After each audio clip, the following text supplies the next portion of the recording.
వాళ్ళకి ఇల్లు ఉంది, మనకి ఇల్లు లేదు, ఇంకా రెంటెడ్ హౌస్లోనే ఎంతకాలం ఉంటాం. అండ్ పెళ్లి కాని అబ్బాయికి అయితే అది ఇంకా ఎక్కువ ఉంటుంది. ఒక అమ్మాయిని ఇవ్వాలంటే సొంత ఇల్లు లేదా అనే ఒక పాయింట్తో చాలా మ్యాచెస్ ఖచ్చితంగా అబ్బాయిలకు వెళ్తాయి. అన్నిటికంటే మోస్ట్ ఇంపార్టెంట్, మనం ఉన్న ఇల్లుని చూసి ఇది సొంత ఇల్లేనా ఖచ్చితంగా క్వశ్చన్ వస్తుంది. సొంత ఇల్లు లేదు, వాడికి పెళ్లి కాదు అనుకున్నప్పుడు ఆటోమేటిక్గా జాబ్లో జాయిన్ అవ్వ కదా, ముందు ఇల్లు తీసుకో, తర్వాత పెళ్లి చేద్దాం.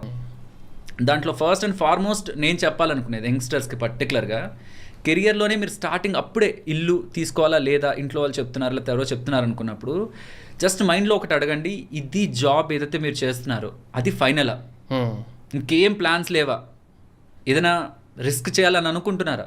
బికాస్ ఆ రిస్క్ చేయాలనే ఐడియా ఉండి కూడా మీరు ఈ హోమ్ లోన్ తీసుకుంటే అది మీ కాళ్ళని చాలా గట్టిగా కట్టి కింద పెట్టేస్తుంది. 20, 25, 30 సంవత్సరాలకి మిమ్మల్ని ఈఎంఐలో లాక్ చేస్తే వాడు మనల్ని తిట్టినా సరే ఆ జాబ్ వదిలి వెళ్ళాలంటే ధైర్యం సరిపోదు. మనకి